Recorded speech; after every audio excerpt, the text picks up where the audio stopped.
കല്യാശ്ശേരി മണ്ഡലത്തിൽ NDA സ്ഥാനാർത്ഥി സനൽ രണ്ടാം ഘട്ട പ്രചരണ പരിപാടിയുടെ ഭാഗമായി വാഹന പ്രചരണ ജാഥയ്ക്ക് തുടക്കമായി. തിങ്കളാഴ്ച രാവിലെ എടക്കോത്ത് നിന്നും BJP ദേശീയ സമിതി അംഗം PK വേലായുധൻ ഉദ്ഘാടനം ചെയ്തു. M പ്രകാശൻ അധ്യക്ഷത വഹിച്ചു. TC മനോജ്, സുജിത്ത് വടക്കൻ, KV ജഗദീശൻ, K സുധീർമൻ, രജീബ് കല്യാശ്ശേരി തുടങ്ങിയവർ സംസാരിച്ചു. തുടർന്ന് ഏരിയം, പറവൂർ, കണ്ടോന്ത, ചന്തപ്പുര, നെരീക്കമ്പള്ളി, ഏഴിലോട്, എടാട്ട്, കണ്ടംകുളങ്ങര, ആണ്ടാങ്കോവിൽ, കൊവ്വപ്പുറം, ഹനുമാരമ്പലം, വെങ്ങര മുക്ക്, മൂലക്കീൽ തെരു, വാടിക്കൽ കടവ്, കോഴിബസാർ, മൊട്ടാമ്പുറം, ചെങ്കൽ, പഴയങ്ങാടി തുടങ്ങിയ സ്ഥലങ്ങളിൽ പ്രചരണത്തിന് ശേഷം പഴയങ്ങാടിയിൽ സമാപിച്ചു. TC മനോജ്, സുജിത്ത് വടക്കൻ, VV ജഗദീശൻ, M പ്രകാശൻ, KT മുരളി, ശങ്കരൻ കൈതപ്പുറം തുടങ്ങിയവർ സംസാരിച്ചു.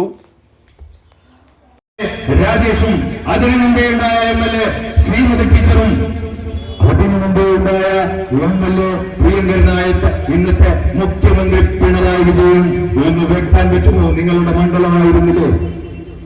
നിങ്ങൾക്ക് വെക്കാൻ പറ്റില്ല. നിങ്ങൾക്ക് അങ്ങനെ ഒരു നിങ്ങൾ പറയും പുഴയിൽ ചിലപ്പോ കൈകല്ല് കെട്ടിയിട്ടുണ്ടാവും. ശരിയായിരിക്കും. തൊഴിലാളികളെ കൊണ്ട് തണ്ടൽക്കാട് വൃത്തിയാക്കിയിട്ടുണ്ട്. അത് എടുത്ത് ഫോട്ടോ എടുത്ത് നിങ്ങൾ വികസന പദ്ധതി എന്ന് പറഞ്ഞാൽ ഒരു മണ്ഡലത്തിന്റെ അല്ലെങ്കിൽ ഒരു ജില്ലയുടെ ഒരു സംസ്ഥാനത്തിന്റെ മുഖച്ഛായ മാറ്റുന്ന പ്രോജക്റ്റിനാണ് ഞങ്ങൾ ബൃഹത് പദ്ധതികൾ എന്ന് മലയാള ഭാഷയിൽ പറയാം. ഈ റോഡ് പദ്ധതിയെ പോലെ പറയാം. കോടികൾ ഉള്ള 100 കോടിയുടെ പദ്ധതിയാണ്. 100 കോടിയുടെ പദ്ധതിയാണ്. ഈ പദ്ധതി ഇപ്പൊ അവസ്ഥ എന്താ? 2 പാലങ്ങൾ നമ്മുടെ ദൈനംദിന ജീവിത ബാധിക്കുന്ന വിഷയങ്ങളാണ്. ഈ മണ്ഡലത്തില് കടന്നു പോകുന്ന ആളുകൾക്ക് ഗതാഗത സൗകര്യം ഉപയോഗിക്കുന്ന ആളുകൾക്ക് മനസ്സിലാക്കാൻ പറ്റും. ഒരു 2 പാലവും അപകടാവസ്ഥയിൽ നിർമ്മിച്ചിട്ട് 10 വർഷമായില്ല. കിഫ്ബി പദ്ധതിയിലൂടെ നിർമ്മിക്കുന്ന പദ്ധതികളും 10 വർഷത്തെ ഗ്യാരണ്ടി നൽകുന്നു. 7 വർഷത്തിനുള്ളിൽ 3 തവണ അടച്ച പാലങ്ങൾ, പാലാടി വട്ടം പാലം പോലും നാണിപ്പിക്കുന്ന പാലങ്ങൾ. മറുപടി പറയാൻ പറ്റുമോ മിസ്റ്റർ MLA? ചോദ്യമാണ്, ജനങ്ങളുടെ ഭാഗത്ത് നിന്ന് ചോദിക്കുന്ന ചോദ്യമാണ്. പരസ്യമായി മാധ്യമങ്ങളിൽ ഞങ്ങൾ പറയുന്നു, സംവാദത്തിന് തയ്യാറാ. ചൂടയുണ്ടെങ്കിൽ വിളിക്കോ.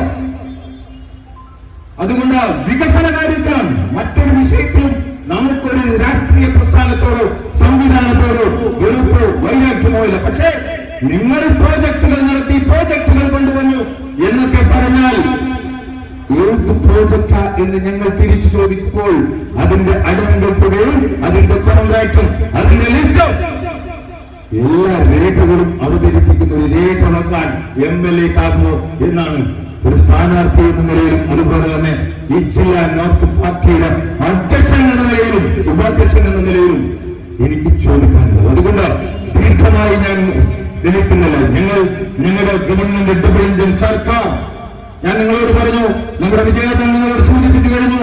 തിരുവനന്തപുരത്ത് ഒരു സർക്കാർ, ഡബിൾ എഞ്ചിൻ സർക്കാർ, തദ്ദേശ ഭരണ സ്ഥാപനങ്ങളുടെ തിരഞ്ഞെടുപ്പ് കഴിഞ്ഞപ്പോൾ വന്നുവെങ്കിൽ രാജേഷാണ് ഇതിന്റെ മേയറെങ്കിൽ ഈ സംസ്ഥാനത്ത് എത്ര കോർപ്പറേഷനുകളുണ്ട്? അതിലെ മേയർമാരെ ഇവിടുത്തെ ജനങ്ങൾക്കോ പൊതുജനങ്ങൾക്കോ അറിയില്ല. കാരണം മറ്റൊന്നുമല്ല, ഈ ജയിക്കുന്നവരെയുള്ള തിരഞ്ഞെടുക്കപ്പെടുന്നത് വരെയുള്ള പറച്ചിലുകളും അതുപോലെ ഇതുപോലുള്ള കാട്ടിക്കൂട്ടലുകളും മാത്രമാണ്. ഞങ്ങൾ അങ്ങനെയല്ല. അവസാനത്തെ വരിയിൽ നിൽക്കുന്നവരും ഈ പാർട്ടിയുടെ ഈ സംഘടനയുടെ ലക്ഷ്യം അതാണ്.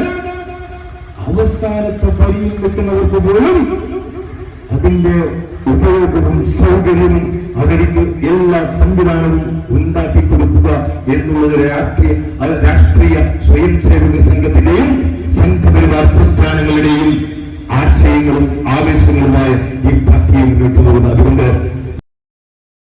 കല്യാശ്ശേരി മണ്ഡലത്തിൽ പ്രചരണ ഘട്ടത്തിൽ 3 മുന്നണികളും ഒപ്പത്തിനൊപ്പമാണ് സഞ്ചരിക്കുന്നത്. വരും ദിവസങ്ങളിൽ പ്രചരണം കൂടുതൽ ശക്തമാകും. വർത്തമാന ന്യൂസ്, പഴയങ്ങാടി.